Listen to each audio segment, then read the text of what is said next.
All right.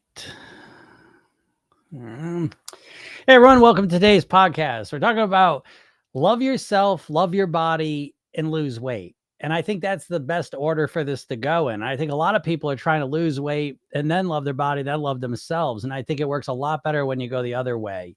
And so, how do you love yourself when you aren't happy with your body? And I think the secret here, and I'm not saying this is easy, but I'm saying it's really worthwhile. And when you get to a point of really loving yourself, I think it makes the whole weight loss easier. So how do you do it though? I think one of the easiest ways to do this is to shift your perspective. Okay. So if you had a friend, if you have someone who in your life who you're really close to, it might be a child, a partner, a friend, that was overweight, would you say to them, you shouldn't love yourself or your body until you lose the weight? Of course not, right? And you congruently feel this way, right? Like you would never ever say that to them because you don't believe it. You don't believe it when you're talking. You would never say you don't believe it. You wouldn't say that to them. You would tell them you should love yourself. You should love your body. But then when you're thinking in your head, you're so used to hating your body. Now again, you're doing that typically because you're trying to motivate yourself. So let's just pull that pillar out. Hating your body does not make you lose weight. Maybe we should have started there. When you hate something, and if you keep hating your body, trying to get yourself to hate it to motivate yourself, what's going to happen is you're going to punish yourself, right? What do we do to things we hate and we're mad at and we're angry at? We punish them. And so subconsciously, what you may be doing if you're overweight and you've been hating your body and trying to get on yourself and beat yourself up to lose weight is, ironically, you may be punishing yourself by putting extra weight on. I know it's strange, but our minds are funny things. So this doesn't work. So, of course, if you had someone close in your life that was overweight and they said, oh, I don't think I should love myself until I lose the weight, you would jump out of your skin at them. Okay. But then when it comes to you, right, you feel like, well, that's the strategy for me. I'm different. I need to be hard on myself. I'm not going to do this happy horse shit for myself. Maybe for them, it's okay, but not for me. But this doesn't work. And again, we only need to look at the results you're getting. If you're not getting the results you want, we've got to change the tactics. And so the process becomes, how can I love myself? And so again, we shift our perspective and realize anyone else you would tell them to love themselves. And now we start to love ourselves based on other good things about who you are. So I know there's some things about your personality and who you are as a person that you love. And so we start to focus on those. And you start to realize that the only reason that you haven't lost the weight is because you have not had access to the proper strategies to make it happen. You've been trying to diet, doing, restrictive things that don't work over and over and over again. They don't work. You keep trying them, but okay, that's a different story. But that's the only reason. So there's no reason to be upset with yourself. It's only about figuring out a better way to achieve the goal you want to achieve, and starting with a sense of love for who you as a person. And again, I think one of the easiest ways to love yourself is to realize who you are in context of relationships that are important to you in your life. Usually at the end of the day, the things that matter most to us are the relationships that are most important. And so when you look at the relationships that are most important in your life, then you start to get a deeper sense of love because now your sense of who you are is intertwined with that person. And so this can sometimes be a nice way to get that sense of love for who you are. And once you do start to get a sense of loving who you are as a person, then we can move into the body. And one of the easiest ways to love your body is to stop judging and doling out your love based on how you look. How silly. What we want to love our body for is what it does for us. And your body is doing all sorts of amazing things for you every day that you now take for granted. The fact that you can see this, the fact that you can hear me, the fact that you're maintain your body temperature, that you breathe automatically, that you can walk, that you can, do all the amazing things that your body does for you. And so we start to love our body for all the functional things it does for us. And then you can move into things you love about how you look. Maybe you love your eyes, your smile, your hair, your ears, whatever you love about how you look. We focus on the love piece and we start to crowd out the things we're not happy with. And once we start to build this foundation of love for ourselves, for our body, now weight loss becomes a whole different story, because now what we want is not to go from hating ourselves to loving ourselves. We go from loving ourselves to wanting even more love. We want to nourish our body so that we can show our body and ourselves love. We want to move around more because it makes our body feel good. It makes our body happy. We start to, drink more water to nourish and honor our body because we love it so much. And so we start living these days where we're full of love for ourselves and our bodies. And that translates into weight loss typically. But what a different approach. than trying to hate ourselves. And so once I lose the weight, then I'll love you. Because that's a conditional love, isn't it? That's a conditional love. Though, if you look a certain way, then I'll love you. And how's that work in relationships? If you do these things for me, then I'll love you. And if you don't, I don't love you, right? That never creates a healthy relationship. And it doesn't work for your body either. So the more healthy and loving you become towards yourself at the beginning, it changes everything. You build on a different foundation. And I think you're going to find that that foundation gets you much better results than building on a foundation of hate. So I hope this helps you out. All right. So yeah, if anyone has any questions, feel free to ask them. Let me shift my little boom camera. Whoa. Yeah, Hollywood production over here. All right, there we go. Yes, if anyone has any questions, feel free to ask them. Here on a Friday? Oh, Friday. Thank goodness. Love the Fridays. Let me see if anyone has any questions. Jody, yes. Happy Friday to you, right? Oh, I love Fridays. Anya says, your videos are a great help. I went from a size 16 to 10. Hey, you. Nice job. That's great. Super duper. Wow, 16 to a 10. Wonderful. That's fun, right? That's a fun one. Jay says, made sure to join the live to say thank you, Jim. Oh, you're welcome, Jay. Thank you. Yeah, I appreciate that. Trying to fix my... There we go. I don't know. I've been working with computers for 25 years, but I don't know. Like somehow I'm like a smart, stupid technology person. That's what it's like. He just says, thank you. You're welcome. Jay, joining your lives a few times a week really helps shift my perspective. Have a great day. Oh, thank you. Yeah. You're welcome. That's what they're here for. Shifting your perspective is the whole story, right? Because a perspective shifts a mindset shift, right? And so, a perspective shift is just one aspect of a mindset shift, but everything in my world comes down to mindset shifts. And I think that's the biggest blind spot in most people's weight loss strategy is there's no mindset piece to it. It's a person, going into a diet with the exact same mindset they've had the entire time. And again, it's silly when I frame, what I'm using I say this all the time, so I'm being very, very clear about this, but I am a hypnotist. So I'm also a weight mastery coach. I consider myself kind of 50-50 on those. But when I'm speaking to you, I am using conversational hypnosis techniques. Now, the importance of conversational hypnosis isn't just the techniques, it's also what you're saying. So I always find that hypnosis needs to be married with a expertise in an area. That's when it's most effective. But so when you're listening to me speak, if you listen to me regularly, you will find that it has an impact on you, most likely. And just listening to me, because again, I'm not just sharing information with you. I am attempting to influence your subconscious mind so you naturally and automatically begin to think, feel, live differently, eat differently, and then ultimately your weight changes where it feels almost like it's on autopilot, right?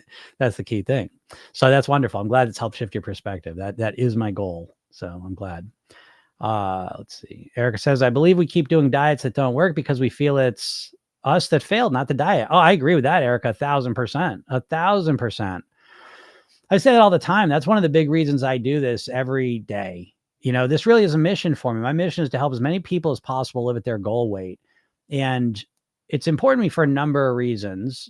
The main one being, if you don't know my story, my father died when he was 54 of a heart attack. So that's really the origin of why I'm here, I would imagine. But so I want you to live a long time. But the other side of it is that I want you to have a great quality of life. And I think dieters don't have a great quality of life, not just because of the weight, but more often what's going on inside their head. And I think you got right to the exact point there, Erica, that dieters, for some weird reason, never blame the diets. They always blame themselves. And it just creates a cascading effect of, I don't want to say misery. Is that too dramatic? I don't know. Maybe it's not. But it becomes this idea that it's not the diet, it's me. And it becomes this nonstop thought, though. It becomes this torturous nonstop thought that it's not the diet, it's me. I'm weak-willed. I'm a food addict. I'm out of control. And it becomes this nonstop thing. And so that to me is the main thing why I do this every day, because it's not you, it's the diet. I promise you. I've been doing this for too long. I did this for 20 years professionally. I've worked with everyone, morbid obese people, people that are 5-10 pounds away from their goal. And it's like they're all in their head believing a bunch of bullshit about themselves. That's the part that bothers me most, is that you're believing the dumb shit about it, but it's negative about you, but you never put it onto the diet. So I come out here to try to tell you it's not you, it's your strategy. Your strategy is based on dieting, and dieting doesn't want you to lose weight. I say this every day because you need to hear it every day, that the diets you're referencing subconsciously to lose weight are all owned by the food companies. You don't know this, or no, you don't know this. Weight Watchers was owned by Heinz. Jenny Craig was owned by Nestle. Atkins Food Products owned by the same company that was Carvel Ice Cream and Cinnabon. Slim Fast owned by the same company that owns Ben & Jerry's ice cream. Do you really think it'd be like McDonald's making a diet to teach you how to stop eating eat less fast food? Would you believe it? Why would they do that?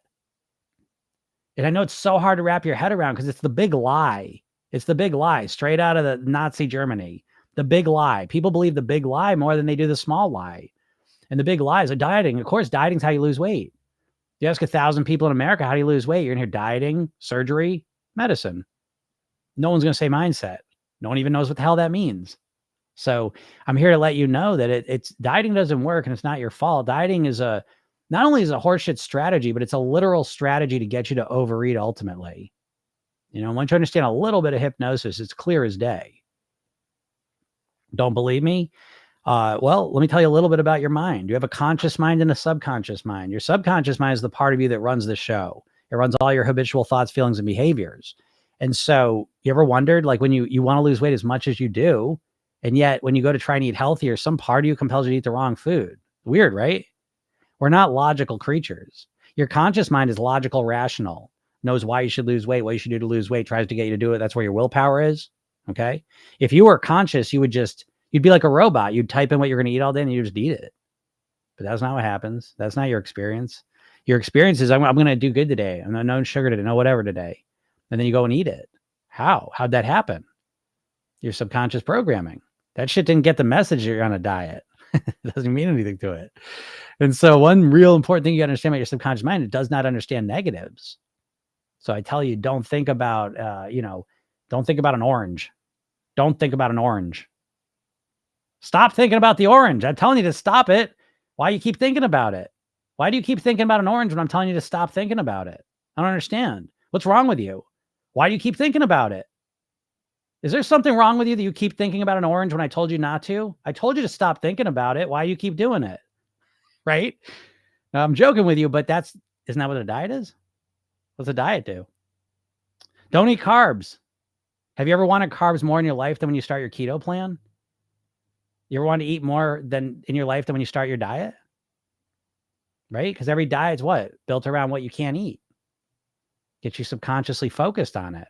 And it's just a matter of time. So, and what's that do for the long? So doesn't this make more sense? It makes more sense to me. I'm conspiracy minded, but you would be too if you knew the stuff I knew. If you study weight loss the way I have, I don't know what other conclusion you'd come to. But if you owned a food company, I think the diet is the most elegant, shitty thing to do in the world because it focuses you on all the food. And so, what do most dieters do? They restrict their food for a little while and then overeat for a long while. And I think that's why the diet industry is owned by the food companies. That's why. Ta-da! There it is. Because I don't believe you'll never see Heinz wanting to buy Program Yourself then and blast it out to the world.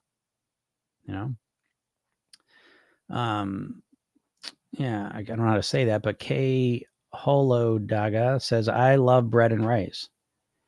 Well, okay, so I love doing this. I'm a big person that loves, speaking of something, loving something. I love picking apart words because your subconscious mind is very literal, like a computer. And so you need to be very literal with it. And so when you say you love bread and rice, to me, what do I do if I love bread and rice? Well, you can love bread and rice, but everything's always relative. Okay. So you love bread and rice. How much do you love being thin and healthy? So you know what I mean? Like I'm not disputing that you love bread and rice. I would agree with that. But my question to you is really, how much do you love being thin and healthy? And one of those is going to be above the other. It's that simple. So your love for food, your love for being thin and healthy and happy, which one? We're not going to dispute pleasure from food. Food's pleasurable, no doubt about it. But which do we love more? It really is like that. And what you got to realize is we live in a society where you're never getting your love for being thin, healthy, and happy energized. Yeah. So she said, I love being healthy more. Okay. So if you love being healthy more, then you love more than you love the bread and rice. Is there a problem? I know I'm simplifying it, but we got to start with simple ideas, right? But he says it's so true when you speak. Thank you, Betty. I appreciate you saying that. Just one more time and I could do it this time. Yeah, right, Erica. Yeah, we got to get out of that mindset. There is no, again, if something's failed us 300 times, it's probably not going to not fail us the 301st time, right? And speaking of 301st, is this my 301st episode? Isn't that crazy? That's a crazy thing for me. Friday, yep. Pleasure Eats. How was the play? The play was incredible. The play was absolutely incredible. My daughter was a lead in Chicago. She played Roxy. And I got to tell you, I am still buzzing from it because I was already impressed that she was even doing it. So I didn't give a shit if she got out there and did horrible, but she got out there and did amazing. And it's amazing how good she got over a year. She is an inspiration. I was really very, very impressed. So thank you for asking. Eric says, so grateful I found you and have gotten rid of my diet cult mentality completely. That's awesome. Yeah, the diet's a cult, right? I got to make that one. I'm going to make that video. I love triggering dieters, but the diet cult, that's a good one. The dieter cult. It really is. I have someone, I don't know if she's here, but she just joined the program and she was doing it. And I don't usually talk bad about this other diet because I think Susan Pierce Thompson is wonderful. I'm a huge fan of hers. So I don't like to put anything she's doing down. However, I do work with some people from Brightline sometimes. And again, it's a model of the world where you're an addict, you're a food addict. And so you have to treat it as an addiction and you have to use extremely strong concepts and language that it's very addictive. And I don't know, so I'm basically, and this is true for every diet, but this one especially, it's like I first have to deprogram people from being dieters. It's literally like cult deprogramming, and it's like, it all comes down to hypnosis. I mean, if you believe in diets, you're literally in a trance. You're in a hypnotic trance put there by the diets. And you think you're literally in a trance, not using your full brain. This is why you do the same diet over and over again. Don't realize it. It's trance-like behavior. Trance-like behavior is when we're not really using our full capacities. Primarily, we're not using our prefrontal cortex. We're not being logical and rational. Trying to start a keto plan. I mean, trying to do a keto plan anyways is really not very rational. It's weird.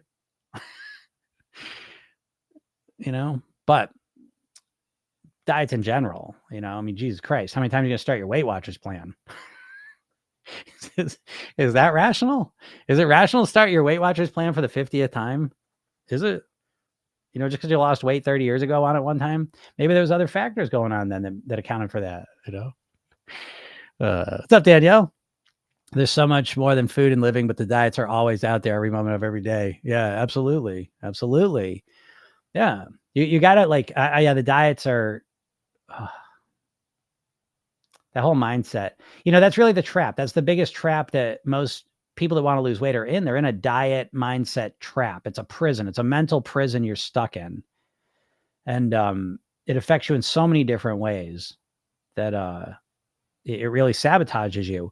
But unfortunately, you can't see it because it's been there your whole life at this point, right? In our life, dieting's been around now, so it's just it's everywhere. It's been everywhere, omnipresent in your life, your whole life. And so it's hard for you to even see it, it's just, you stop paying attention to it, but it's there and it's very toxic and destructive. But, you'll see it now. It's interesting. I was just, I'm going to make a video on this. I'll make this today. I know I said I was going to do this yesterday, but yesterday I was too hyped for my daughter's play and time ran out, but I want to do this video on the Ozempic thing and Oprah Winfrey, because I read a great article about it, talking about how this is really a pivot point for the weight loss industry, where they're going to, because they've known this for 10, 15 years. The Weight Watchers CEO at one point had been talking about this, that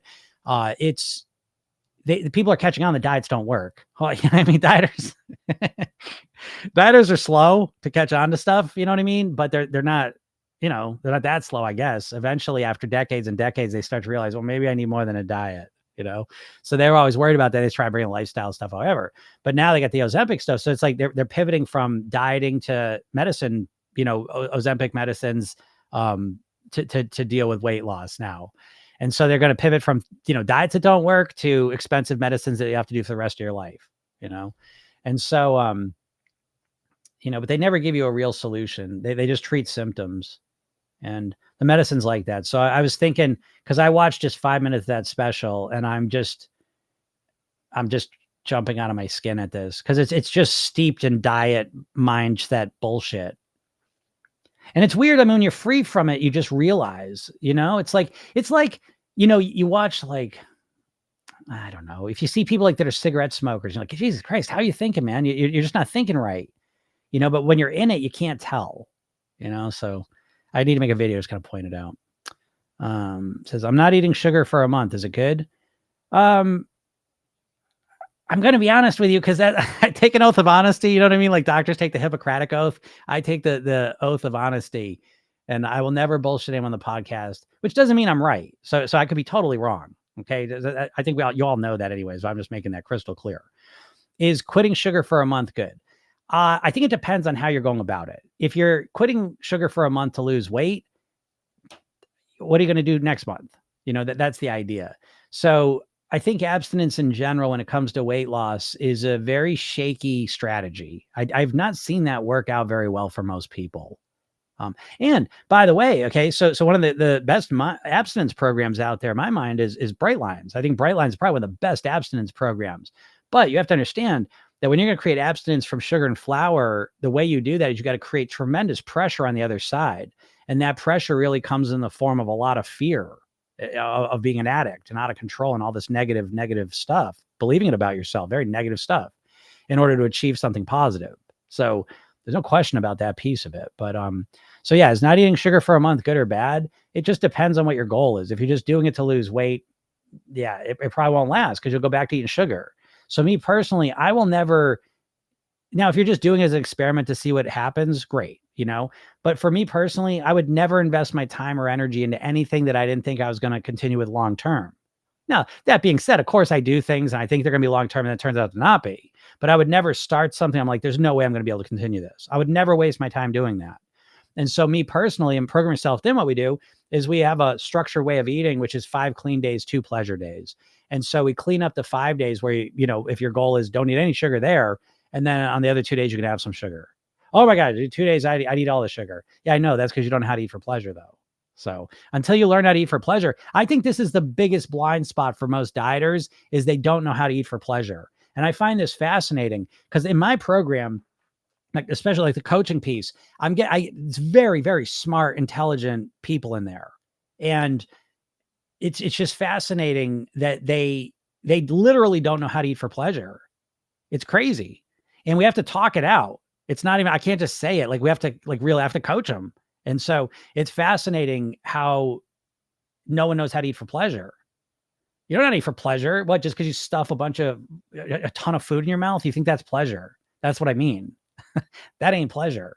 The most pleasure you can possibly get out of food, pick your favorite food that you can think of. The most pleasure you can get out of that is when you eat it at your goal weight, when you're in control of your eating and your lifestyle and your mindset and your weight. So because that's what I say. Because I've had people, oh, Jim, I could never eat like that. I love food too much. Oh yeah, so do I. And I bet I love it more than you, because I bet when I'm eating, it's a pure blissful experience. Because when I'm eating, like I just made cookies for my daughter's play. I've been eating them. I'm not going crazy with them, but I've been eating them. I enjoy the shit out of them. You go, let me know how much you enjoy your food. If you're not happy with your weight, let me know how much you enjoy your pleasure foods. You ain't enjoying them. I know how you're eating them. You start with the bag, and now you got to finish the bag because you feel so shitty and so guilty. You just need to get it over with. Right? Yeah. That's not pleasure. Or then you finish eating and now you're beating yourself up and feel like shit that you did it again. That's not pleasure. We can't just look at pleasure as the 1 minute you're eating. We have to look into the consequence too. No, because if that's not the case, start doing drugs, start doing heroin. I heard it's great. It's got some negatives. Yeah, it's got some consequences, but hey, if you just like the consumption part of it, knock yourself out. You got a world of pleasure ahead of you. Cocaine, heroin, start smoking. People seem to like that. I'm joking, but I'm not joking, right? Because food somehow, and again, yeah, food's food. Food's not food because most of the food that's in the supermarket isn't even fucking food. It's food stuff. The real food's in one little section of the on the side of the thing. The rest of this shit isn't even real food. Like literally. Literally. No. This book. Oh my God. Am I ever gonna make the video for this? I don't know. I got like some weird block with it. I don't know why. But this book is very interesting. Ultra processed people. And one of the big things I took out of this book is like even saccharin. You know how saccharin was invented? It was a dude, it was a guy doing experiments with coal tar. And somehow he like got it on his fingers and it was sweet. And now we got saccharin. I'm sure they don't make it out of that shit anymore. But what I'm trying to say is that a lot of the processed foods that are being eaten now, it's not natural food. It's shit you would never eat. Like what they did is they can take like, butter was one of the first ones. You could turn milk and turn into a butter, and butter lasted longer because there was less air in it. So the bacteria couldn't form as quickly. So butter was like great because you make milk last longer, right before refrigeration was as common as it was. And so, but butter is expensive, right? Because milk's expensive and all the rest of it. So with processing, they're able to take oil out of seeds, rape seeds, whatever seeds. They can pull oil out of it, and then they can take that oil and hydrogenate it and turn it into a solid like a butter. And now you can make shit like that gives it that mouthfeel like butter. It's got very similar qualities to butter, but it's way cheap. But it's also way unnatural. We never ate that shit. You ain't eating cups and cups of rape seeds. It's weird. And so we're eating all this unnatural shit like in way huge quantities. I got way off track here. I don't know. Question. Daniel says, Charles Barkley said he's gained 15 pounds in the last month because he can't find Manjaro anywhere. I had you in my head. You gained weight because you eat just the same without any strategies. Yeah, exactly. I'm really studying a lot of the Ozempic stuff now just to see, because like, that's what I watched. Oh my God. As a hypnotist, I only watched literally like a 2-minute clip from the Oprah thing. And cause I'm like, I'm just going to do it because it's very triggering to me in a number of ways, because I hate the diet industry. I hate the food industry, and I have real issues with the medical industry. So in my mind, my second book is The Obesity Conspiracy, and it's the food industry, the diet industry, they're one and the same, and the medical industry. Now, I love doctors and I love science, but the medical industry, let's be honest, it's a business model that's based on treating symptoms. They don't want to find cures for stuff. They make a lot of money off of selling you insulin, overweight, obesity related, medications, and now the weight loss medication. So I don't think that there's real desire to want to make you healthy and goal weighted. I don't. And so when I watch even the doctors talking about how this medicine works, I watch them conflating things, and it's annoying.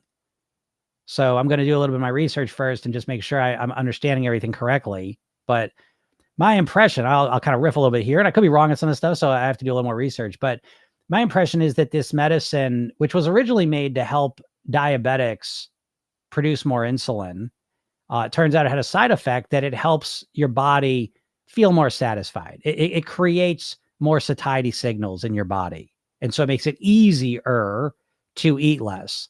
Now, the side effect of that is it's usually because you feel half nauseous a lot of the time. And so you don't feel like eating. Okay. But so, I see Oprah get out there, and I know like this is literally 1 minute I watched, and she's like, oh, us with our adipose tissue that doesn't let go of the weight. It's not, and it gives the impression and this is what I fucking hate. And this one I'm gonna make the video on. She's giving the impression that this medicine is making your body release weight. And I've had people say that to me. It doesn't, as far as I know. What it does is it affects your hunger signaling, so it's easier to eat less food. You still have to reduce calories, and all the positive weight loss results, if you look at it, it's from people that are intentionally looking to reduce their calories, improve their lifestyles.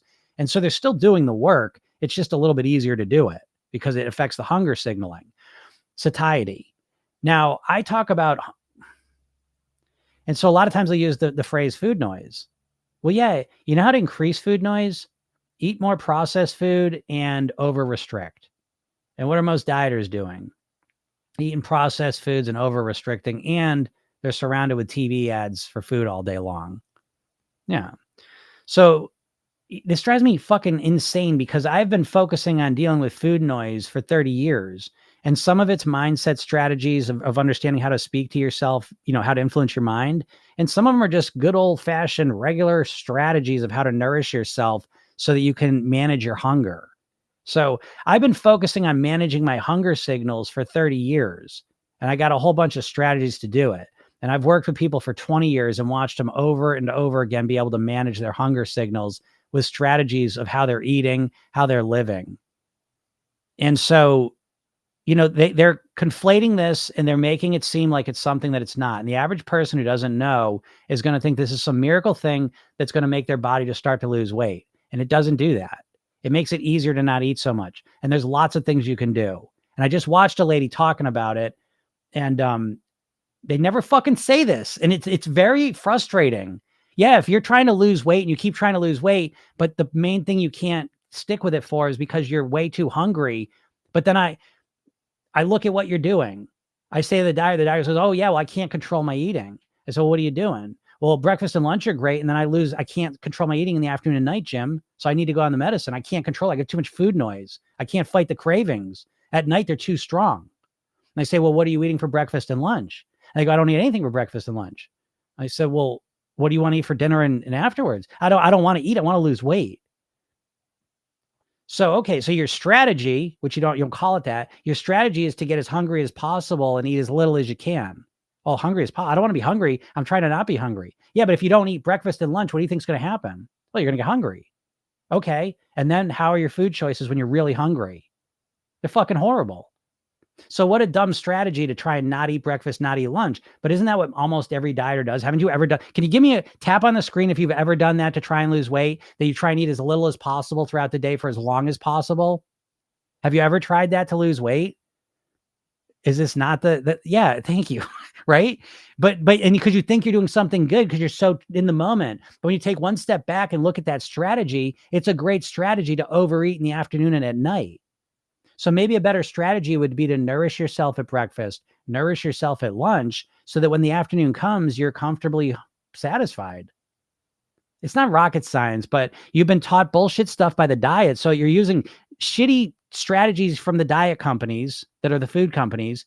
And now you have no control over your eating and you don't have any idea what to do. And now you're so flummoxed and confused that now the only solution seems to be the medicine that they're going to give you now. And it makes me insane. Because I work with people every single day to come up with and they're fucking obvious. I'm not a genius. I'm really not. I'm a smart enough person, but it's like, I'm no genius. It's just common sense when you deal with the same thing over and over. And I deal with weight loss in a way that very few people do, which is that I help everyone in the weight loss industry is telling you what to do. I actually work with people to get themselves to do it. And so I work with people day to day. What are the realities of it? And we come up with real strategy to help you do that. Okay. So yeah, Danielle says correct. Reduces hunger signals. Yeah, it doesn't boost your metabolism. And that's what I think people are, again, because I know hypnosis. So I know again, if I tell you, you think I'm trying to be helpful to you. And I say, hey, listen, you want to know the secret? Say I work at a cookie company.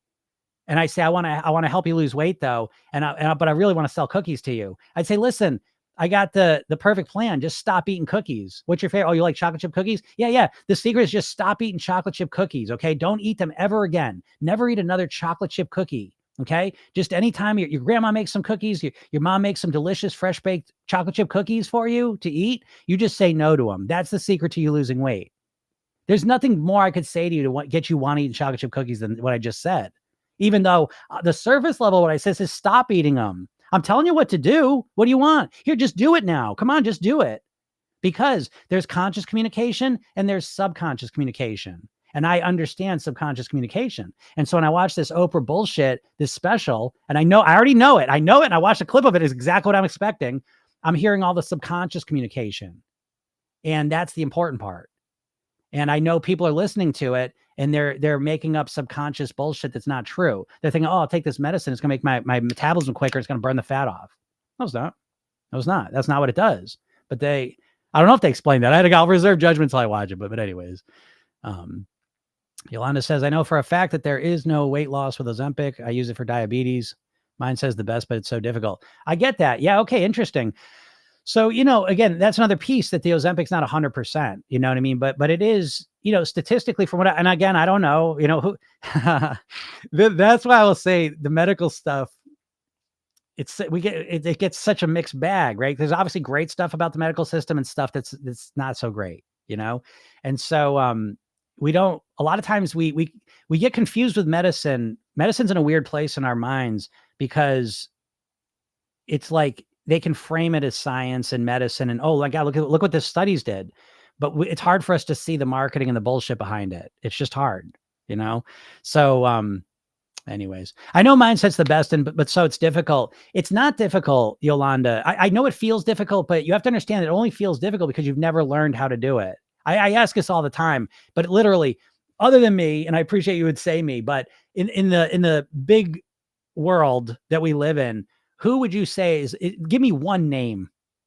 I'm asking one simple name. Give me one name of a person that people would know, like a national known, who is known for teaching mindset based weight loss. Because there's a complete absence. That's why it's hard, Yolanda. It's not hard. It's like the piano, right? Like if I buy you a piano and give it to you, you've never played the piano, and it's like I give you a piano and put it in your room, like you're gonna be like, you're not gonna figure that thing out yourself, most likely. Do you know what I mean? Like, so whether something's easy or hard is dependent on whether you've learned it or not. Because reading and writing seemed really impossible at one point, but then you learned it and now it's really easy. So what's hard and what's easy really is relative to what the exposure is, what we've been taught, and all this stuff.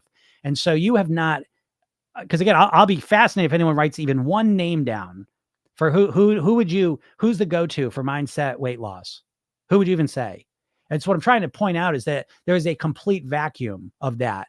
And that is part of what makes it seem so difficult, and that's why I get out here every day to do this for free, because I want to start to get your mind thinking that way, that it's really important to start thinking on this level. But I'm giving you context, and I'll prove the point even further. I do this regularly, that in my program, Program Yourself Thin, we follow the weight mastery pyramid: mindset, lifestyle, eating. But the mindset piece, let's start there. And I say mindset, most people, when they think of mindset, what they're really thinking is willpower, because that's how it's usually used. It'll be used in this context. Come on, guys, you got to have the right mindset. You got to have the right mindset if you're going to lose weight, which really is just another way to say, come on, just do it. Come on. Do you know what I mean? Which isn't helpful. And then you go to the queen of mindset is Carol Dweck, and she'll teach you fixed and growth mindset. Okay, helpful, useful for sure. But how do I actually use that to create a mindset? It's a big outer frame that's useful, but I think we need more. And so in Program Yourself Thin, mindset's broken into 6 parts. And again, there's a workbook you go through. You fill in the blank, these worksheets. So you have these blueprints, and the mindset one goes through your motivation. You don't know how to motivate yourself, right? So you figure out how to motivate yourself, how to create the right self-image, your new identity of being a thin, healthy person, how to deal with your habits strategically to influence them, how to deal with your emotions without food, how to actually think like a thin and healthy person, the questions you ask, how to think about food, exercise, all this stuff, and then how to maintain through the stressful times, the difficult times when you're feeling like shit, all the rest of it. You don't know any of those things right now. So again, I'm not saying that there's not even a better definition of mindset, but I am saying that I've read a lot of books. I've studied a lot of mindset stuff. I've never seen anyone break it down into these 6 categories. Is that the only thing? I'm not saying that, but I'm saying it's the most practical and useful thing I've seen, to move people forward.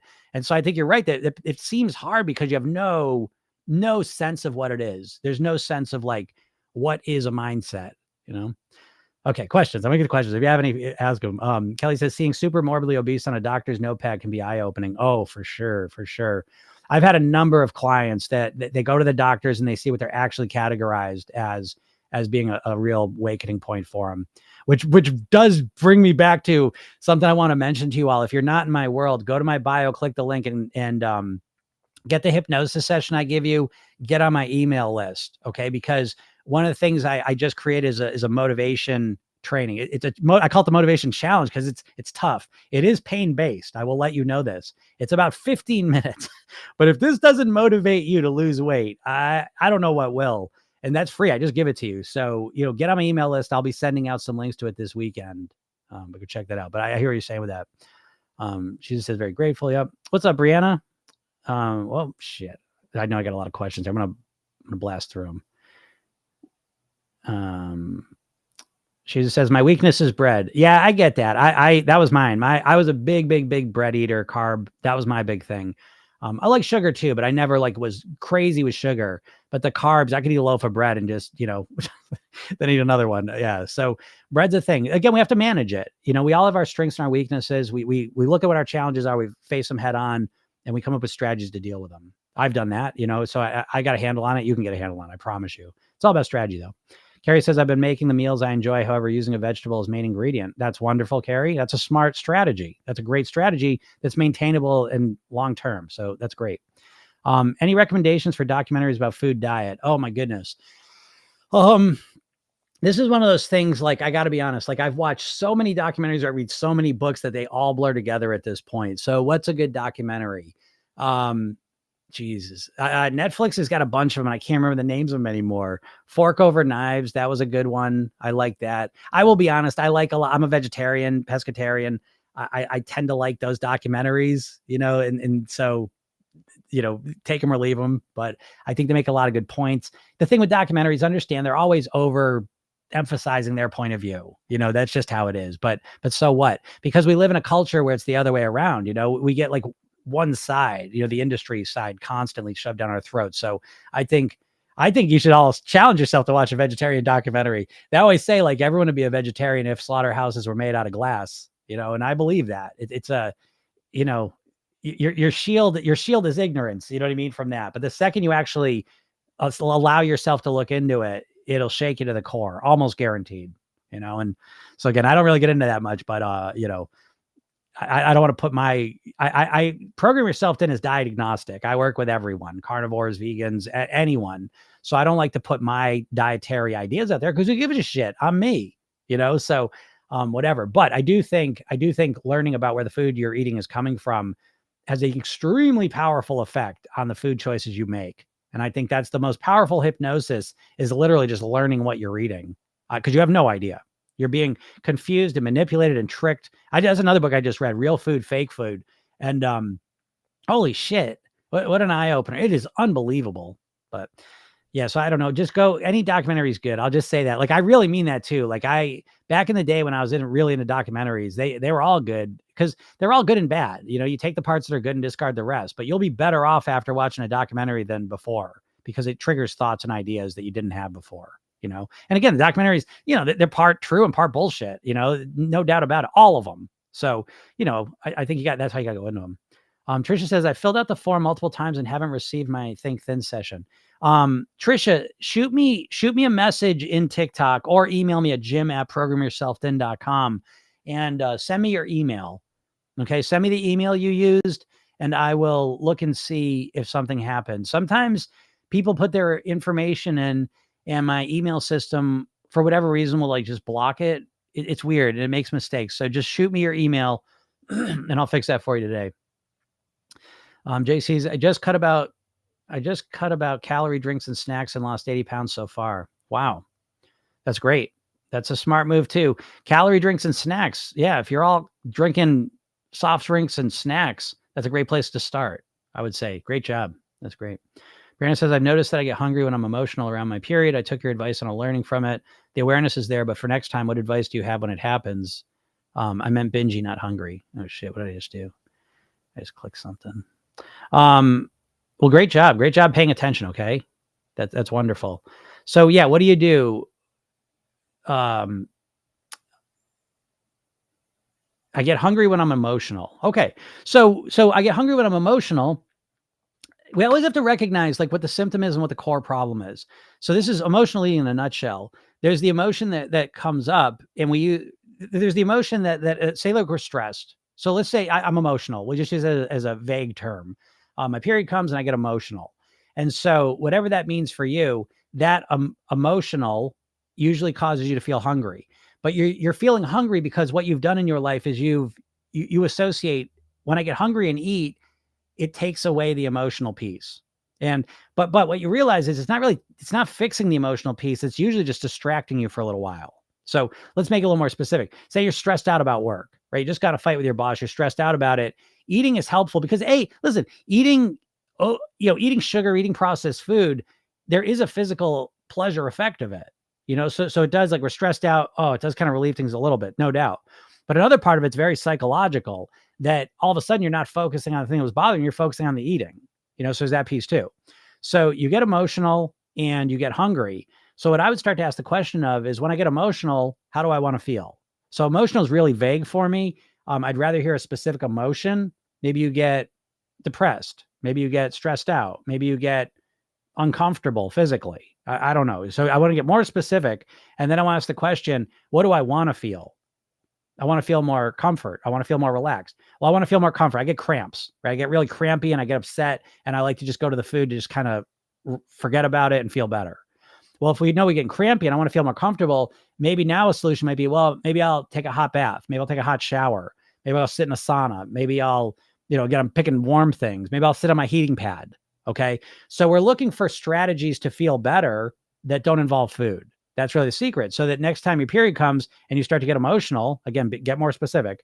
Now you have a strategy. Oh, I get emotional. Let me go take a hot shower. See what that does. And so we just start experimenting. And as you start experimenting and seeing what works for you, you'll start developing strategies that you can rely on.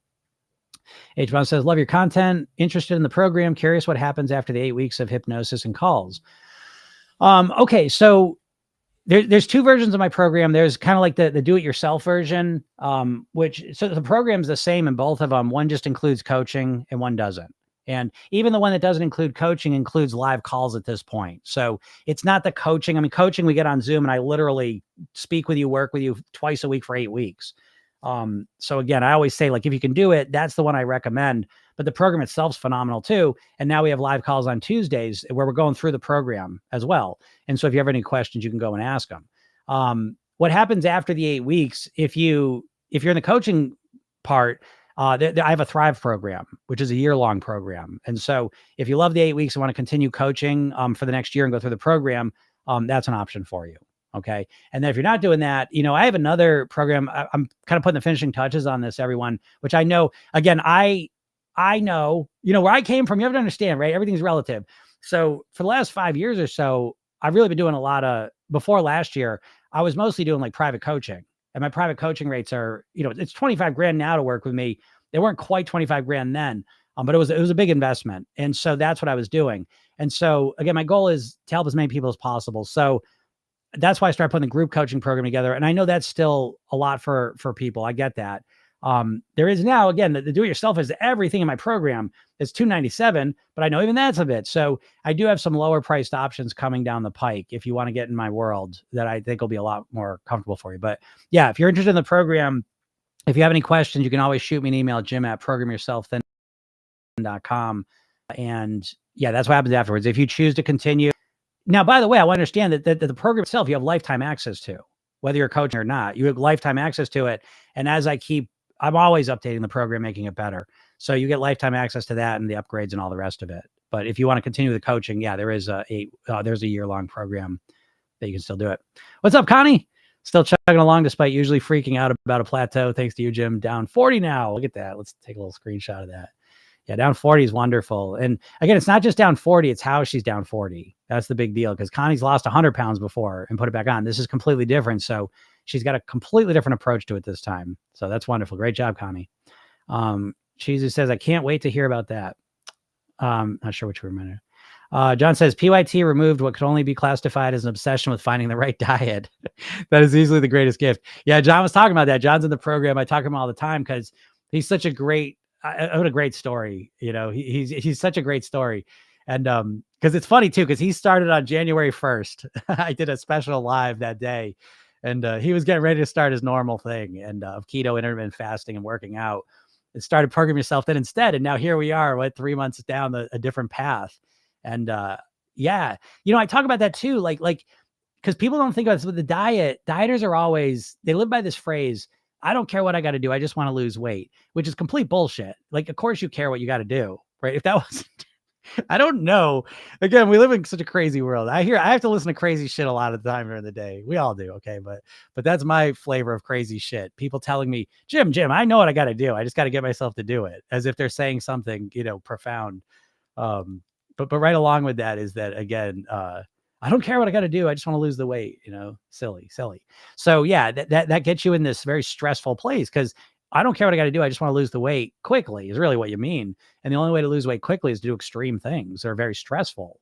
And so a lot of people trying to lose weight are doing it on a foundation of extreme stress and tension and anxiety. And it's very ineffective. So it's much better when you build on a foundation of calm relaxation. And so John's kind of saying that because this obsession with finding the right diet, you all know that. I mean, you're constantly in your head. And this is another pain point you got to face is that look how much of your life you spend thinking about your weight and food and losing weight and what's wrong with you and why can't I stick to it? It's depressing because you think about it fucking all day long, every day of your life. This is your life, man. This is your life. Do you really, is that what you want to spend the majority of your time? I'm not exaggerating because I know what it's like. And I've had these conversations every day with people, smart, intelligent, successful people living their lives. And then they take a step back and look and say, holy shit, 60% of my time, all I'm doing is thinking about food and diets and losing weight and what's wrong with me and how can I do it? And that's your life. This is your life, what you're thinking about. You know, and if that has any impact on you, like what I just said about really like facing how much you think about this and recognizing the accumulation of, I don't know how long you've been doing it for decades, how long you going to do it for more decades. And you think about what else in your life could you spend that mental energy on? Thinking about people you love, doing interesting things, doing things that really make you happy and nourish you. You know what I mean? Like, so that's just one little pain point. But if that moves you at all, please make sure you go to my bio and opt in to the hypnosis session I give you, because I'm going to send out some links this weekend to the motivation training I just did. 15 minutes. But if that moved you at all, this training's going to fucking floor you because it's intense. I'm not pretending it's not, but it's very, very powerful, you know, because pain's a very powerful motivator. But that's great, John.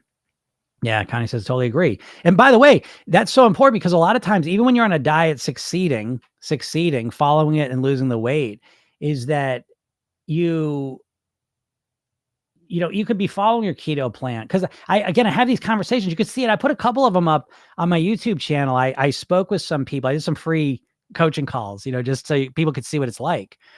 And to go to the deeper levels. But both, well, no, the one lady, I remember speaking to her, and she was like 2 months into keto intermittent fasting plan, and she was down 20 pounds, 30 pounds. So she had a significant weight loss, and you'd think she'd be over the moon. She was not. So I want you to understand that even when you're following your keto and intermittent fasting plan perfectly, I want you to start to recognize the anxiety that you feel in yourself, because you can't keep this up forever. And so that leads to, what's going to be perfect? What's the perfect diet then? You're trying to build your house on quicksand, and it doesn't work because you don't have any firm foundation to build on. That's why I try and tell you, program yourself in. We set a firm foundation. We're not trying to change everything all at once. The first foundation is we calm down and relax and realize this is a path of mastery. You don't have to lose all the weight this month. Let's just calm down. We want to find a way to master our weight that's comfortable and easy. And you say, okay. And then we start building strategies, just like a house. Dieters are trying to build their house from the roof down on quicksand. And weight master is we get a firm foundation, relax. Okay, let's work on the first floor. Okay, let's go to the second floor. Cool. Shit, let's add a third floor. Right, and now let's put the roof on. So it's like when you're calm and relaxed, like you've never experienced this, and people say this all the time. That's one of the big differences is this way of weight, managing your weight is completely different because you have a foundation under you. You've literally never had a foundation under you in your weight loss. Isn't that crazy? Think about that. You've been trying to lose weight for decades and decades. You've never even had a firm foundation under you. You've never felt grounded in your weight loss. Even if you've lost 100 pounds, it didn't feel, you were teetering. You're always teetering and off balance. Always feel like you're walking a tightrope, and any little breeze could blow you off of it. That's not mastery, right? But he says, I think constantly about not being the right weight. Yeah, exactly. Yeah, constantly. Y'all should pay attention to that, because it helps generate the pain necessary to finally take the right step in the right direction, which is to focus on weight mastery, not weight loss, because shit, it's your life. It's your whole life. Holy shit. You think about it. Let's just do it for a second. You go to the last day of your life and you reflect on how much time and energy you spent thinking about your weight. It's a depressing thought. I know it is, but we tend to do more to avoid pain than to gain pleasure. So anyways, this is true. Don says, my bag of malted Easter eggs are part of the pleasure plan. That is awesome. Yeah, malted Easter eggs. I like a couple of those. Tree Dome says, yesterday was good. My husband and I went out to eat, and I usually eat too much. I was able to see. Well, I'm going to assume you're able to see something good, but that's good anyways. I usually eat too much, and then you get control over it. I love that, because that to me, I hear strategy. I hear a strategic plan, like something good there. So that's wonderful. What's up, Wasabi Nakabi? I like to say that. I like to say that once a day. Learning from each pleasure day how to truly master my weight. Yeah, right, Jody? Jody's hilarious, too. Jody's one of my faves, because it's like, yeah, she's just like, she's in it, man. She's learning it. And she's a classic. There's people in the program, too. You always want to make it clear that if you're one of the people, I say 20, 30% of my clients are only 5, 10, 15 pounds away from their goal weight. And they're a unique breed of person. And I want to speak to you for a second, because it's hard for you, right? I know the people that are like 50 pounds, they say, shut up. I get it though, but that's your struggle. I know you're obsessed with weight and all this stuff, but on top of it, you can't talk to anyone about it because no one wants to hear it from you, because to you look like you're at their goal weight to them anyways, right? So you live in this private hell where you can't talk about it with anyone, but you constantly think about it, so I get those clients too. So yeah, Jody's one of them, and she's learning to master it. And it's so fun to watch. It really is. Flower says, do you have a set time you start lives? I always miss the beginning. I know. I wish I did have a set time. It's usually noon. I started half an hour late today because I was filming a bunch of TikToks, and once I got in the flow, I was like, gotta harness that lightning in a bottle, right? So, but usually noonish, I would say, is when I start them. But if you ever want to see the beginnings of them, if you just want to listen to the audio, I post the audio is the podcast, and the podcast is Program Yourself. Then it's on all the podcast platforms. So listen to those, right? Get used to listening to those. And then I don't even listen to podcasts, to be honest. But you should listen to mine. But if you do, like it and say some nice words about it, that really helps me out. I don't know. It helps oh Christ. Here we go. The fucking camera. Sorry, everyone on Instagram and YouTube. My camera overheats and then stops working. It'll work in a second. I'll put it back on. But you on TikTok, you're all fine, because my phone never messes up. Can you share your top 3 books? Oh my goodness gracious. Top 3 books. I could never do that because I have so many. I'll top 3 that just pop in my head, and obviously related to weight and health. How Not to Die recently in the last 10 years has been a top 3 book. How Not to Die by Gregor, I think, is wonderful. I got recency bias. I really like this book, but I don't know. This is a more in-depth book. The Dorito Effect, I really like. What's another book I really like? I'm trying to think of books that are would be relevant for someone just popping into them.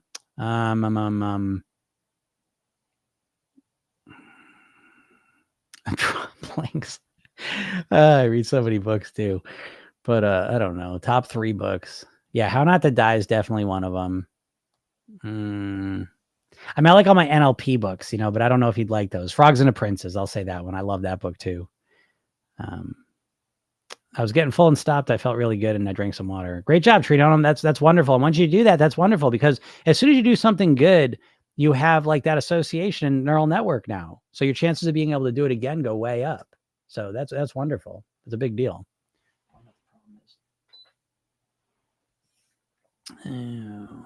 Shireen says, whoa, your second book. Did I miss the first? I know. I'm seeing it. I'm seeing it in my reality. I've got my first book already mapped out. I just have to do it. And I've been doing some business stuff that I put ahead of it. And I'm still happy with that decision. But yeah, I have the second book is really my big book. The first book is going to be a smaller, shorter to the point book. I got it all mapped out. I just have to actually do it. But yeah, anyways. Resident says, I can't stay away from carbs. What should I do? Well, I can't stay away from carbs. You're not going to like this, but we always got to start with literal words. That's not true. You can stay away from carbs. More accurately says, I don't want to stay away from carbs. That would be a lot more accurate, because when we say things wrong, it confuses our brain, right? Like if I say, um, I can't stay away from carbs, that's not true. If I said, don't, stay away from carbs this month, I got a briefcase with $1,000,000 in it. Would you be able to then? If I said, oh, the person you love the most in the world, you'll never see him again if you eat a carb this month, would you be able to stay away from him? Yeah. So it really comes down to, you don't want to stay away from carbs. And so once you start saying the right things, then you can go to work on that. If you say, I can't stay away from carbs, that's not accurate. So your mind just it doesn't make sense to your mind. When you start saying, I don't want to stay away from carbs, that's more accurate. Now your brain can go to work and say, wait, no, I do want to stay away from carbs because I want to be thin and healthy and da da da. Treedom says, what I heard today is that eating more natural foods helps with satiety. Yeah, absolutely. Eating more natural foods does help with satiety. That's why that's I know in a nutshell, by the way, I'm just prefacing what I'm going to say, because I'm going to do a reaction video to this Oprah Winfrey special. I'm also thinking to myself, I'm like, how can I record this? I always watch reaction things, and it's like people show clips of it and then talk about it. And I know if I do that, they're going to take it down. So it's like, I'm going to watch it and I'm going to say what someone said and I'll just talk about it. I'm not using any of their clips because I know they'll take it down. And but what they do, what I know what they're going to do, because you start to learn the tricks. And one of the tricks that is always used in the weight loss industry in general, and just to trick you, it's the magician's trick. Magic works on misdirection, right? They get you looking up over here while they're doing the magic down over here. Okay. So what they're doing with the medicines is they're making it sound like it's going to help with satiety because everyone's really hungry and they can't control their eating. But what they won't say is the reason you don't feel any satiety is because you're eating processed foods with no fiber in it. You're eating unnatural foods. And it's very easy to control satiety, I found out, surprisingly. And I find out every time my clients start doing it. It's not just me. You start eating more fiber, you start eating more natural whole foods, guess what? You're going to start to feel more satisfied. It's not rocket science. And the fact that these fucking doctors don't say that, that's the part where I start getting mad. It's a fucking irritating to me, because what they're doing is, this is NLP. It's a presupposition. The presupposition is that you're hungry all the time because there's something wrong with your body. That's the presupposition of Ozempic in this special. I know it already. And so they're gonna presuppose that they're meeting you're hungry all the time. You try to lose weight, you try to eat less, but you're hungry all the time and you can't control it because you got uncontrollable food noise, because your body's different than other people's bodies. And so they start the conversation there and they say, you got a lot of food noise. So how do we deal with that? Medicine.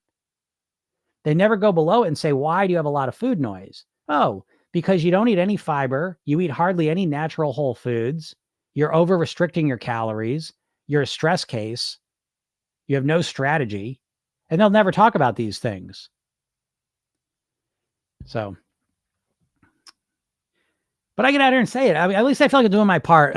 Like, I'm not changing the world here, but it's like, I'd help anyone. I'm glad to do it. And I can see through this fucking bullshit. It's like I got X-ray glasses on. I will make a weird reference for you if you don't know it. And this probably frame for those who do know it. Well, we're to one that I'm part of your group, but other people think we're nuts. But if you ever saw They Live with Rowdy Roddy Piper, it was kind of a B movie, cheesy B movie back in the day. But anyways, long story short, the movie was about like all the big politicians and corporate CEOs and all the powerful 1% people in the world were all lizards, right? Or aliens. They were all aliens. And anyways, he got these glasses and he could kind of see like this other dimension. And so he would look at like a billboard. And when he put the glasses on, he wouldn't see like the picture of what the billboard was. He would see like words on it. It would say like obey, consume, whatever. Okay. And so it's like, I have a mental pair of these glasses where I can see through the bullshit real quick because I've studied, they don't teach you hypnosis. I had someone join my program yesterday and she's a psychologist. And so I was like, I'm really excited for you because you're going to finally learn the most effective, practical, useful psychology in the world, which is actually hypnosis. And I will always believe this. And they never teach us hypnosis, but hypnosis, see, they demonize hypnosis and make it fucking goofy. So what do you hear hypnosis, you can't even help but think you're going to cluck like a chicken.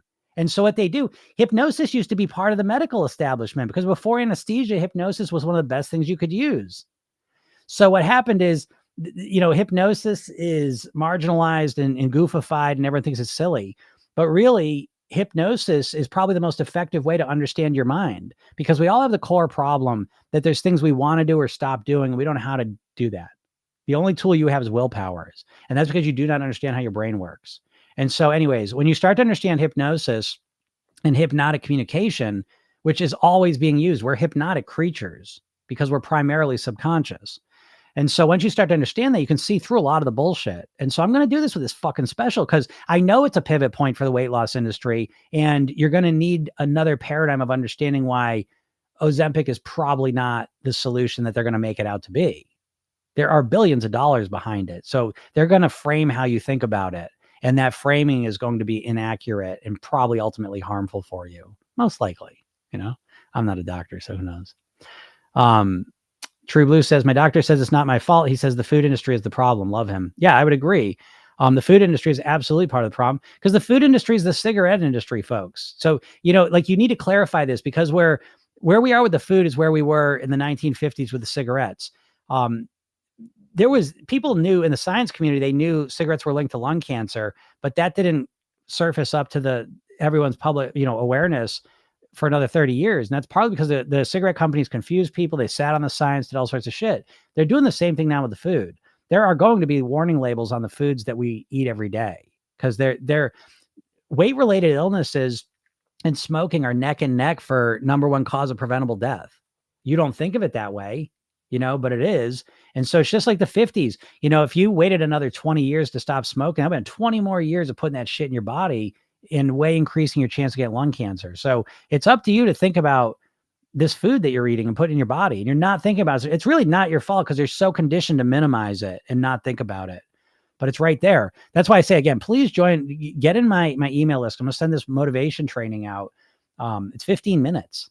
But it'll clarify shit real fast for you if you're willing to go through it. But yeah, the food industry is the cigarette industry. And I don't say that. I'm not just making that up, because I know you think I may be. Literally, Nabisco, RJR Reynolds are merged together as the same company. They're the same company. And the parent company of Kraft is Philip Morris. The cigarette industry divested from cigarettes in the 70s and went into the food. And if you look at any graph of obesity and type 2 diabetes, the late 70s, early 80s is when it started going like that. It's a line like that. It's gobsmacking. And I keep meaning to print it out so I can show you guys every single day. So yeah, the food industry is the cigarette industry, and they're just trying to sell you food cigarettes, basically. Yeah, Don says, I'm living proof we are what we eat. Absolutely. Doreen says, you have so much wisdom. Thank you. I appreciate that. I really do have a lot of wisdom with this. I'm not here to bullshit. I take a no bullshit clause, but part of that is I'm not going to pretend to be humble. I thank you, and that means a lot to me. But I do have a lot of wisdom because I come at this from a very unique perspective, and it was hard earned. Again, I got a finance investment degree, and when I would go into hypnosis and doing this, there was a lot of years it was hard figuring out what to do. But I've done almost 6,000 private weight loss sessions. There aren't very many people who have done that. There aren't too many people you can talk to about how to master your weight. You can go and talk to people who will give you some meal plan and tell you what to eat, but there's very few people that can work with you to take you from where you are now, the way you think, live, eat, to where you want to think, live, and eat. I'm one of the few. I really am, and I know this. And so I appreciate you saying that, though, and I appreciate acknowledging it. Hi, not good to skip meals, small portions, daily exercise. Yes, Sue. Absolutely. That's wisdom right there. Doreen says, I'm stuck on that cycle right now and trying to up my protein in the AM and lunch. Yeah, super. Great idea. I'm struggling with food noise and cravings post oxen pick for 1 year. I'm not sure what that means. I'm sure that's a typo. Sue, exercise daily, right? No skip, smoothie, eat yogurts, no leg meds. Yep. I think I agree with all that. All about marketing. Must see this reality, live freely. Definitely. Do you go live at the same time every weekday? I do try to go live. What's up, Bree? Yeah, I saw you yesterday. So yeah, it's exciting. I got your thing. So yeah, April's fine. You'll be able to get the program. Yeah, usually noon, between noon and 12:30 always, I would say. How about partnering with the use of meds to help people wean off? Yeah, I have people in my program that are on the meds, but they're learning like a real strategy underneath it. So yeah, I think that's okay. I would prefer just to get someone not on them, for some reasons, but hey, listen, everyone gets to choose their own path. So I think I think the best thing is to at least, use this program first, uh, and then see what happens, and then, but, hey, listen, I've been doing this a long time. So before the Ozempic and the new medicines, what would happen is I would get people with the surgeries and they would say like, well, I got to lose 20 pounds so I can get the surgery. Can you help me? I say, I can, but I'm like, can you just leave the door open that if you lose the 20 pounds this way, that you'll see how far you can go with it and not get the surgery? A lot of times those people still get the surgery. I don't get that. But anyway, so yeah, whatever you do, but regardless, whether you're going to use the medicine or not, you have got to come up with a deeper strategy. That the medicine is not a miracle cure. It may at best, and it doesn't for everyone. At best, it kind of makes you feel a bit nauseous, a little off, and you're not as hungry. And so you still have to like, okay, what am I going to eat? How am I going to eat less? Lifestyle stuff. You still have to do that. And that's what we do in the program. And again, I give you strategies to deal with satiety and how to feel satisfied and how to make better choices. Most importantly, how to structure your eating, how to get your mindset right, how to get your lifestyle supporting all that, But yeah, I have people I've had a number of people in the program that are on the medicines that are using it as a bit of a crutch while they do go through the program. That's fine, Because I think the other thing, unless you just, I'm just going to be on it forever, and that's cool with you, cool. But most people don't want to do that anyways. So when I quit drinking, I ate a zillion pounds of chocolate. I'm good now, 18 months in. Great job, Carolyn. Yeah, that's great. And I'm glad for you because that is sometimes we make a change. I was saying that like when I want to stop eating at night, I started eating more at dinner so that I could get through the night. Oh, how are you going to lose weight that way? I didn't give a shit how I lost weight right away. I just want to get through the night without eating. I want to get used to not eating at night. So I didn't care if I ate more at dinner. So I think, Carolyn, that's wonderful. Now you quit drinking and now you've learned how to deal with the chocolate too. So great job. And that's how change works sometimes. That's why you need to have some patience. Fat Fiction is a good one, I think. Fat Fiction. Do I know that one? I can tell you, I actually, that's something. People in my Thrive program, I give them all my books. Because when I read books, I'll just share this with you because I find this to be really helpful. Look at that, 190 books. So when I read books, like I'll read them, and I like reading real physical books, and then I will take like handwritten notes of things that I think are interesting or important. And then I'll take those notes and put them into my digital notebook so I can always reference back to them. And that helps me. And part of that though, I will say it does kind of affect recall. Like, but the most important stuff or the most meaningful things to me stay in my head and I remember them. And then I can always go back and help with them. Oh yeah, I know this. Oh, okay. So yeah, here's another book too, actually. Salt, Sugar, Fat. That's a really good book. And he also wrote Hooked. That was a good one. I'm kind of looking at my books now, so I'll give you a couple. I should do some videos on great books. I will tell you, here's a weird thing for me, right? Because I do like I do a 2-hour podcast every day. I'll make like 50 TikToks a week. And it's like, I have this weird ass mental block. And I've always wanted to do this. Like 3-4 years ago, I wanted to do this. Like, just make a video every time I read a book, with the notes. And for some reason I keep putting it off and it's like, I'm not really sure why, and it doesn't really matter. So I just got to do it. I think maybe there's a fear of failure, perfectionist thing I think gets in my way, but I literally have I have 190 book notes right here. So I'm just kind of looking through them. I'll see what's good. That's kind of popping in my head. Oh, the as if principle is good. I like the as if principle was good. The body keeps score. That was a good one. Like I said, I got so many. Volumetrics. That's interesting too. Just as far as a diet philosophy, that's a good one. American Heart Association just declared that intermittent fasting causes heart attacks. Thoughts? Oh, I haven't heard that one. Intermittent fasting causes heart attacks. That's the first now you say it though, I did hear someone kind of reference and it didn't really sink in. That's interesting. I don't understand why that would be. I kind of intermittent fast, but I think to me, you always hear I don't like intermittent fasting as a diet, but I kind of naturally fell into intermittent fasting in terms of I want to stop eating at night. I made a bigger window between I went to bed and when I stopped eating. And so that now I usually stop eating 6-7 o'clock at night, start eating 7 or 8 o'clock the next morning. So usually about 13, 14 hours a day, I don't eat. And it feels amazing. And I worked up to that. And it's always been amazing to me how good it feels. And I always felt like it's very natural. I think eating all day long is very unnatural. That's not how we evolved. We evolved eating much more sparsely and scarcely. So I haven't looked into it enough yet, though, so I couldn't say. But I am surprised to hear that. I don't understand that because I've only seen a lot of intermittent fasting signs I've seen is usually positive. I think it's psychologically damaging for people usually, okay? But I have not really thought in terms of it being physically damaging. So that's interesting. I'll have to look into it. So let's look at the test. Whoops. Oops. Okay. Sometimes these questions just go flipping through, so I get lost on them. Let's look at the test samples. They do not clean fast. They keto fast. What's the difference between a clean fast and a keto fast? Erica says, if you do the $300 program and later decide to join the coaching program, does that $300 apply towards it? Yeah, I'll apply that to you. Yeah. And then I'll tell you, this will be a deal for anyone who hears this. Okay. Is if you sign up for the $300 program and then shoot me an email, and I know you, Erica, but just shoot me an email if you do join for that. But I'll send you a week. I'll give you a week of coaching. I'll throw it in for you. Cause if you listen to, I'll call this a podcast special. All right. But yeah, you're here all the time, Erica. So I'd love to get to meet you. So yeah, if you want to do that, and then yeah, if you want to join the coaching program, I'll even lock in the $1,000 because that coaching program is this. I know I've been kind of teasing it, but I just been kind of doing some stuff. But the coaching program is this close to being $2,000 because I have to manage how many people are in it, and so.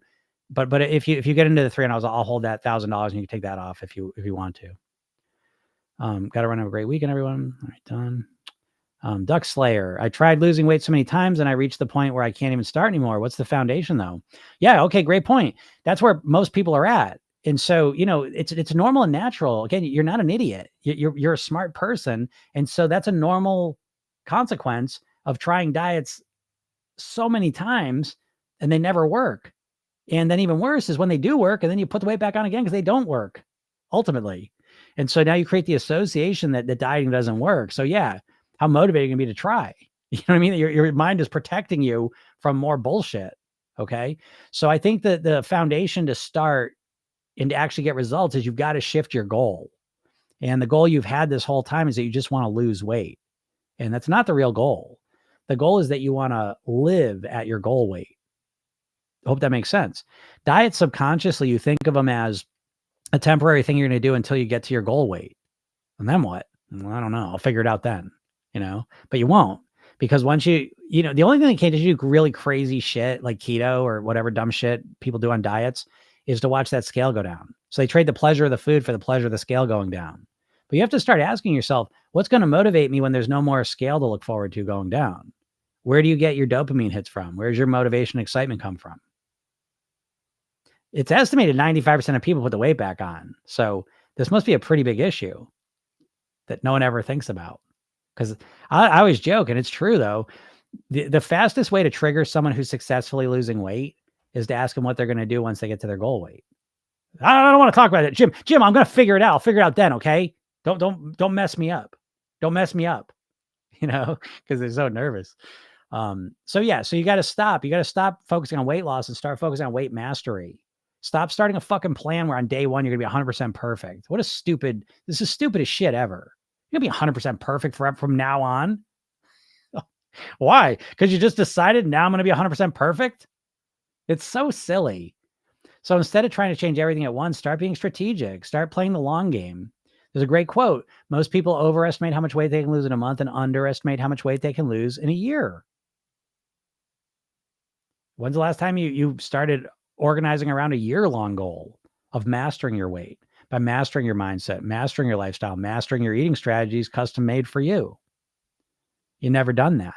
And so if you articulate that as a goal, it may be a little more inspiring than trying to get yourself to start keto for the 60th time, Weight Watchers again. Like, do you know what I mean? You know what I mean? Like, again, I know I'm trying to make it sound a little funny, but it's like me saying, Jim, I don't understand. Like, I've tried this thing 150 times and it's never worked, but I don't understand why I'm not motivated to start it for the 151st time. What's going on there? It's like, because it doesn't work and you're not an idiot, you know that. And so you don't want to do it again, so you need to do something else. And the something else is, again, you need to have a different goal. And that, the irony is that weight mastery is a lot easier than weight loss. because weight loss, you overwhelm yourself. Day one, this is like, again, it's like, sometimes it's like the most obvious shit is the most impactful, but also the hardest to see. And it's like, so like, oh, how come I can't get started? I can't get started. Why can't I get started? I want to lose weight. Why can't I get started? Like it's a big mystery. And it's like, the answer is so obvious. That's why you can't see it. It's because you don't like the plan. You don't like doing keto. You don't like intermittent fasting. You don't like tracking and counting your fucking points every day. You don't like eating 1,200 calories a day. You don't like going to the gym every day. It's not a big mystery. The way you think you need to lose weight, you hate doing, and so you're not doing it. Ta-da! Like, you know what I mean? Like, it's not a mystery. So program yourself thin just as a counterpoint. Because my classic all-time favorite thing is someone was going to join, and it was a Thursday night. And it was a Thursday. It might have been a year ago, because I feel like it was like Easter was coming up or something. And she goes, well, if I join, she's like, oh, would I have to start my meal plan tomorrow? And I said, there's no meal plan. What are you talking about? Like, because it's the idea that you're going to start your crazy thing tomorrow. Oh, I can't start on a Friday. I always joke, program yourself thin is the only weight loss program you ever start on a Friday. Why? Because it's not a strict, crazy, miserable thing. You know what you do on your first day? You look at your phone and you see a message from me, and you tap on the message and you listen to your 5-minute hypnosis session. Right? So every morning for 8 weeks, you listen to a 5-minute hypnosis session with a different weight loss mantra in it. So you start thinking like a thin, healthy person. Then you start filling out your blueprints. It takes a couple hours. Then that's it. That becomes your roadmap to get to your goal weight and then to live there. And you tweak and optimize as you move forward. And then you use a 2-minute technique at night, a program yourself thin technique. You redo, rehearse. You redo your day if you mess something up or want to install something or optimize something. And then you rehearse tomorrow the way you want it to go. And you do it in a way that it programs your subconscious mind to become this person who you want to be. So you reconnect to who you want to be. You start programming yourself to be that person. It takes a minute or two. You know what I mean? Like, it's comfortable. But if you want the full foundation, and again, anyone who wants to like more detail about what I'm talking about, like, I'm not going to do that here because it's like I talk about this every day, but go to my bio, click the link at the hypnosis session, and then watch the video because I go through in detail all the stuff I'm talking about. Yes, please speak to that. It's me for 5 years. Oh yeah. Salt, sugar, fat. Yeah. Don, you said, yeah, that's a great one. Salt, Sugar, Fat's a great book. So again, there's all different types of books. I like psychology books. I like nutrition books. I like the bullshit of the food industry books. You know what I mean? They're different for different reasons. So as long as it's a general top 3 books, it's kind of hard because I like to tailor them for the person and what I think will be most impactful for them. But so that's why I try with that a little. Kara says, life-changing info, Jim. Thank you. Any tips on going deep on our identity? Oh, yeah, for sure. To me, that's the whole story. To me, this entire game is self-image, because when I mentioned like 95% of people that lose weight put it back on, I think the core reason for that, in addition to the plan being unsustainable, is that they never focus on shifting their identity and their self-image. And so one of the big challenges you all have is that you've probably been overweight and struggling with your weight for a while. And while you may hate that and you want to lose the weight, simultaneously, you're also comfortable and familiar with being an overweight person in the world. You know how to navigate your relationships, the world, your day-to-day reality as that you. And so to all of a sudden be a thin and healthy person, it's a very disruptive thing in your life. It affects your relationships, what you do day in and day out, how people think about you, see you, and all the rest of it, and how you put yourself out on the world. So, it comes down to the saying, I just made this video, that most people prefer a known hell to an unknown heaven. And so the unknown heaven is you being thin and healthy. It's unknown. And on top of that, you're never trained how to practice and develop and become that version of yourself. You're always focusing on not being overweight. But as we talked about, the subconscious mind doesn't understand negatives. So all you know is how to be the overweight you who's trying to lose weight. Again, what dieters do you know that are thin and healthy? You know what I mean? That should stop you in your tracks. Dieters are people that are struggling with their weight. And that's what you're trying to do. You're trying to diet. But all you're doing is struggling with your weight. And then you ask yourself the question, where and when have I ever focused on becoming a thin, healthy person, thinking like a thin, healthy person, living like a thin, healthy person, eating like a thin, healthy person? And you're quickly going to realize it's a blank spot in your mind. You have no clue. You've never focused on that. And you wonder why you haven't gotten the results. It's plain as day to me, but you might be a little confused by that. Yeah, John says, yep, I was totally there. This program is the anti-diet. No need to start. Yeah, no need to start. Oh, John, that's a good one. Yeah, it's the anti-diet for sure. For sure, it's the anti-diet. Which is ironic because my first book's going to be called A Diet. But the first sentence, I just want you all to know that, because I was like, what is everyone going to think when I call my book a diet? But it's it goes with the marketing maxim that you give them what they want, sell them what they want, give them what they need. So I will call it a diet because that's how people think. But the first sentence is, good news for you, this isn't a diet. Okay. But anyways, no need to start. I love that. No need to start. Yeah. Because if you don't need to start it, you're not going to quit it. That's profound, John. That's a good one. Meds or not, you need to learn how to make long lifestyle changes. Oh, the end of overeating. Yes. Thank you. That's another great one. The end of overeating. That is so funny. It's like you asked me my favorite books. My mind just goes blank. It's funny. Yeah. These are all great suggestions that people are putting in there. Jaharo says, Noom is a psychological and started incorporating the meds. Same with Weight Watchers. Can't beat them. Join them, I guess. Can't beat them because there's nothing there. Noom is barely psychological. I mean, it's really just a glorified app, calorie tracker. There's no real psychology there. I promise you. I know Noom, and what I teach in my program is there's no. It's like Weight Watchers Weight Watchers is a clown show, people. And so listen, I love Oprah. Like, I love Oprah with what she is media wise and who she is as a person. She's like a great person. But when it comes to weight loss, I really suggest you find a different role model. It just doesn't make sense, man. This lady has been leading people to the slaughter for 30 years when it comes to the weight. Again, just because you're good at one thing doesn't mean you're good at another. Right. And so I just think that, she's led the lambs of the slaughter with Weight Watchers. Well, what happened to Weight Watchers? It's like, what happened with all that? Weight Watchers is a clown show. It's a company. It's a marketing company. When you look, Weight Watchers used to, Weight Watchers used to be legit, by the way. It was started by a woman in New Jersey who started creating groups, and they would talk about things and everyone started getting good results, because that social connection and thing, that's very valuable. That's really good. Everything else there is just stupid. I mean, it's not stupid. I mean, tracking things, paying attention to things, that's fine, but it's all just marketing. And Weight Watchers bought Weight Watchers from this woman, and they started holding their meetings in the back of supermarket freezers because it was really just a way to sell their shitty foods. So, again, it's just market. It's not built for you to master your weight. It's built for you to eat their shitty food for a little while and then trigger you to overeat their regular foods once you're done with that. And isn't that what you've experienced? So yeah, if you can't beat them, join them. They can't beat shit because Noom and Weight Watchers have zero.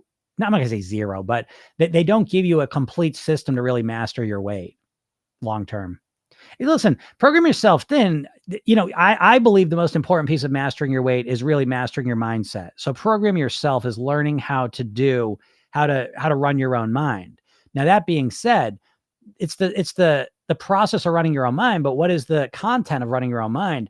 That I have learned from people that have successfully lost weight and kept it off for at least 2 years. That was the big changing point for me. I learned neurolinguistic programming, which is the science of modeling.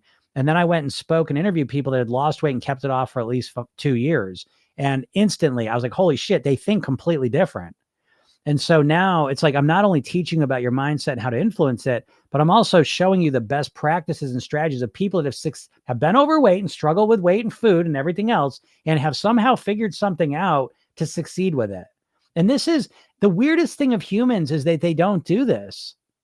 It's like, and this is why I will say, so let's get to the medicine and talk about science for a second, because I believe in science, but I think sometimes the problem of science is a lot of times it seems to start with the problem. And so with obesity and stuff, they look at it and say, why is obesity here? Why is everyone obese? And I ask a fundamentally different question of, how do people that successfully move on from it do it?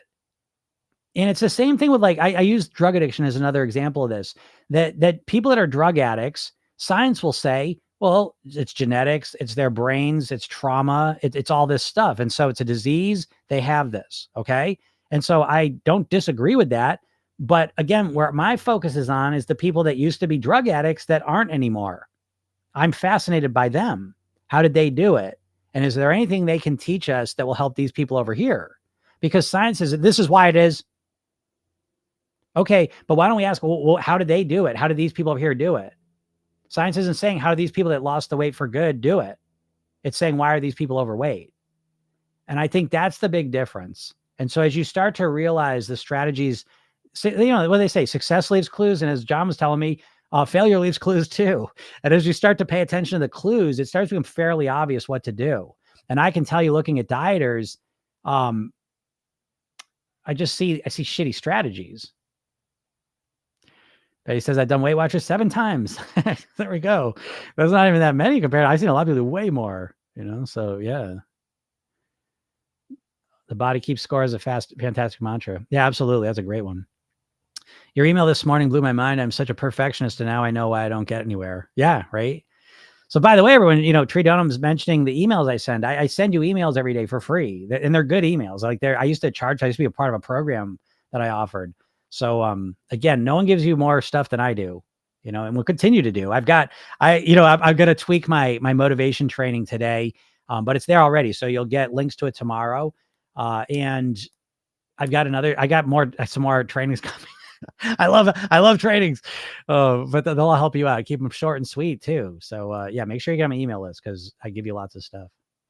Johanna, how you doing? Hi, Jim. First time on your live. Thanks for helping others with your time. You're welcome. Thanks for getting on here. No, I always wanted the quick way. Now I'm older. I'm thinking long-term, changing lifestyle methods. Yeah, that's super. That's super, Johanna. We have to start thinking longer term.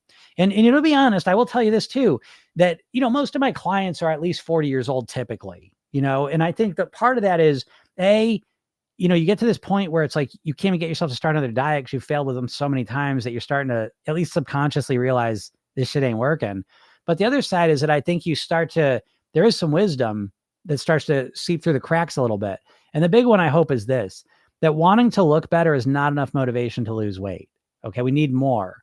And luckily there's plenty more to have. And as we get older, hopefully the shift of motivation goes from wanting to look better to wanting to have more functional benefits from it. So as you start to get over 50, my mobility, my independence, my freedom, my stamina, my strength, right? My ability to live a vibrant, exciting, fulfilling life starts to hopefully become. I don't know though. You know what I mean? Like, again, the conditioning, that's the thing with the diets too, by the way, is they've conditioned you to think your weight loss you're not motivated to lose weight. Okay. If you're not losing weight, I almost guarantee you it's just because you're not motivated, and you're not motivated because all you do is think about losing weight to look better. That's not enough motivation. So again, your weight is probably the main thing that's going to impact how long you live and your quality of life while you're alive. So as you start to shift that focus, I think that naturally brings into it a longer term time frame and a much stronger commitment and motivation, as well. Jody says, great live today. Thanks, Jim. I'll pick a random podcast over the weekend to listen to. Great job, Jody. And I'll shoot you the motivation thing too. Johanna says, I grew up in South Beach. I was obsessed over running and diet, tanning, moved to Dallas and gained weight. And I've been in the same weight, but I am eating twice a day, but not as healthy. Tracking stressed me out. Can't run anymore. Yeah, Johanna, I get it. Can't run anymore. So again, this is another thing too. As you get older, again, a lot of the things that work for you when you're in your 20s, especially if you're doing like really intense type A type shit to manage your weight, exercise wise, doesn't hold up as you get older. You can't work out as hard. You can't run as long, So again, I think that the real strategy that works long-term is really mastering your reading. That's the long-term strategy that I think is going to serve you best. All right. But Johanna, make sure you get my, go to my bio and get the hypnosis session and watch the video I made. It'll set a different frame for you. What's up, Karen? How's it going?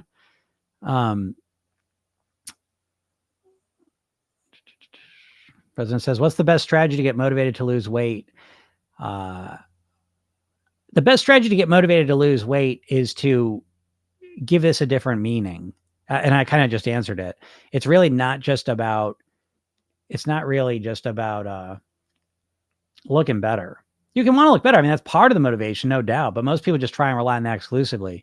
So what I will say is I'll leave you a quick one is make sure you get on go to my bio and sign up there, because I'll be sending some links out this weekend to a motivation training I did, and that'll answer it in a much more effective way. It's 15 minutes. You go watch that, and I think you'll find a better way to get motivated than you're using now. I will guarantee that. Johan says, I took amphetamine pills to run more from 19 to 26, stopped and injured, and no more. I wasn't active, it was helping me be able to perform and not eat as much. And now all natural besides black coffee and energy drinks. Yeah, that's great. Again, unsustainable things are unsustainable. So yeah, we want to build our success around things that we can do forever. What I do to master my weight, I anticipate and expect that I'll be able to do it till I'm 150. like it's built for long term, and you can do the same thing. Everything you were doing was just like very stressful and unsustainable. Yeah, 39 now. Yeah, that's perfect time. Perfect time to start shifting the strategy and start doing something more sustainable and comfortable. What age can you start doing diets? What age can you start doing diets? I don't know. I've had clients that started dieting 5, 6 years old. So that does a number on your psyche. So if that's any of you, I'm sorry about that. But again, there's always ways out of the darkness, So, all right, everyone, I got to get out of here. Thank you so much. I really appreciate y'all listening, and your comments made it awesome. This is a great live. If you're not in my world, make sure you go to my bio, click the link, get the hypnosis session, watch the video, read the emails. If you're not on a social media, listen to the podcast, go to programyourselfthin.com, and you can get the hypnosis session there as well.